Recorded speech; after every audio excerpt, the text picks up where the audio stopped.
nous vous invitons à la construction d'un cadran solaire équatorial, excellente initiation à l'astronomie.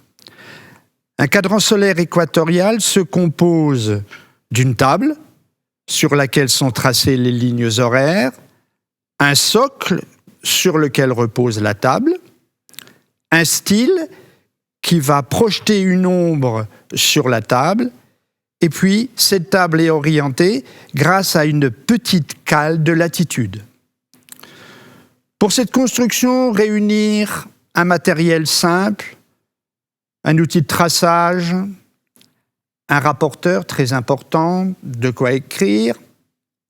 Pour le style, un pic-brochette, de quoi découper. N'oubliez pas de protéger la table sur laquelle vous allez travailler, du ruban adhésif et l'indispensable boussole qui va vous permettre d'orienter votre cadran solaire. Première étape. Dans du carton, découpez un carré de 15 cm de côté. Sur ce carré, tracez les diagonales, puis, à l'aide de votre rapporteur, marquez des points tous les 15 degrés correspondant à chaque ligne horaire. Joignez par le centre toutes les lignes horaires sur votre cadran.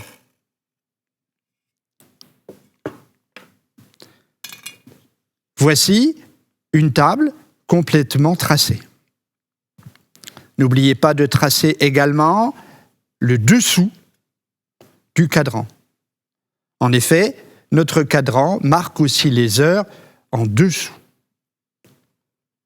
Ensuite, préparez votre socle. Pour cela, découpez un rectangle de carton de 15 cm sur 20 cm, puis marquez l'endroit où va venir se fixer la table par un trait, puis tracez une médiane sur votre rectangle. Cette médiane va vous permettre de déterminer la direction nord, repérée ici par le N, et la direction sud, repérée ici par le S. Ensuite, mise en place de notre table. Notre table va venir se coller par un ruban adhésif sur le socle, comme nous avons ici sur notre modèle. Bien sûr, cette fixation lui permet de s'articuler sur le socle, d'où la nécessité de la réalisation d'une cale de latitude.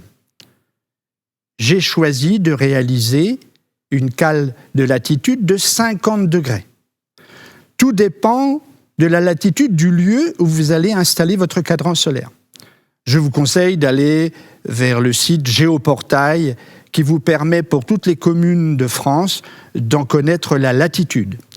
Il va vous falloir tracer une cale qui a la forme d'un triangle rectangle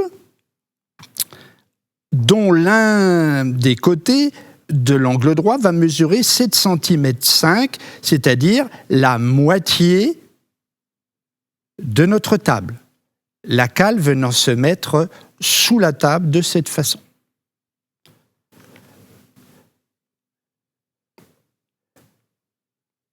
Ensuite, quand la table est collée, eh bien, introduire dans la table le pic-brochette qui va nous servir de style et qui va permettre de marquer l'ombre sur notre table. Le style, en effet, est un style polaire. Les cadrans solaires, on ne connaît pas exactement à quelle époque le style a été introduit. On pense que c'est aux environs du XVe ou du XVIe siècle. Et ce style polaire a énormément d'importance. Pourquoi ? Eh bien parce que notre cadran solaire doit s'orienter plein nord.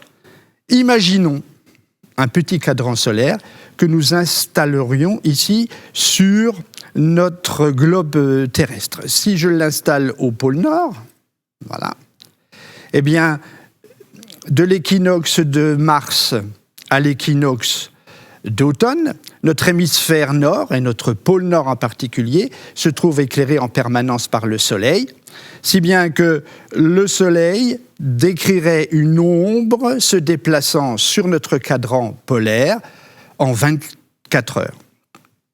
L'idée est de, quel que soit l'endroit où on se situe dans notre hémisphère nord, de toujours orienter notre style vers le nord. D'où cette cale qui va permettre de nous caler en fonction de la latitude du lieu. Prenons des points extrêmes. Si je suis à l'équateur, on s'aperçoit très bien que notre table va avoir à ce moment-là, avec le socle, un angle de 90 degrés. Si nous sommes au pôle, on va se rendre compte que notre table va avoir par rapport à notre socle un angle de 0 degré. Notre cadran est terminé. Il va s'agir maintenant de le positionner correctement. C'est pour ça que nous avons besoin de notre boussole.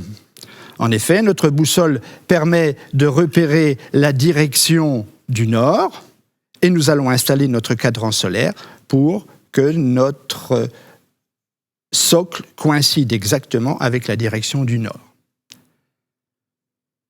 De l'équinoxe de printemps à l'équinoxe d'automne, l'heure solaire vraie du lieu va se lire sur le dessus de la table. De l'équinoxe d'automne à l'équinoxe de printemps, en passant par l'hiver bien sûr, l'heure va se lire sous la table. Ces petits cadrans solaires sont assez précis pour que, dans la journée de l'équinoxe, les ombres passent du dessus de la table au dessous de la table. Ces heures, bien sûr, sont des heures solaires, locales, vraies. On sait que, entre Strasbourg et Brest, il existe 58 minutes d'écart entre les heures solaires vraies de chaque lieu. Et l'on sait pertinemment qu'à nos montres, l'heure à Strasbourg est la même qu'à Brest. Il faut donc pouvoir passer, si on le souhaite, de l'heure solaire locale vraie à l'heure légale française. Installons notre cadran solaire sur une surface horizontale ensoleillée et bien orientée vers le nord à l'aide d'une boussole.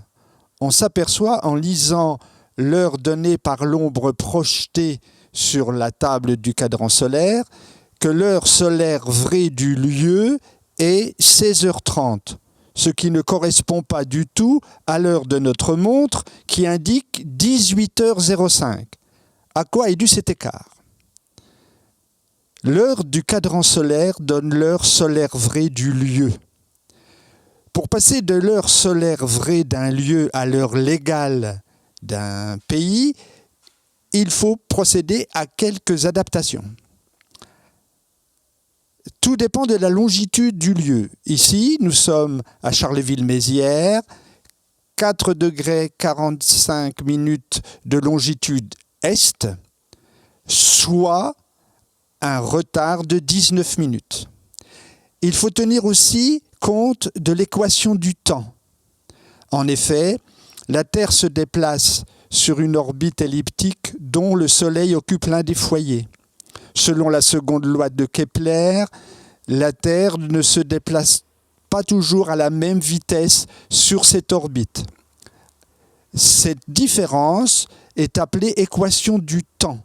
Elle est donnée par un graphique qui est consultable sur des sites internet. Nous avons donc aujourd'hui un décalage de moins 6 minutes. Et puis bien sûr, il y a le décalage local dû à l'heure d'été. Nous sommes en heure d'été actuellement, c'est-à-dire 2 heures. Donc si je résume, l'heure légale est l'heure du cadran, plus la longitude, plus l'équation du temps, plus le décalage local.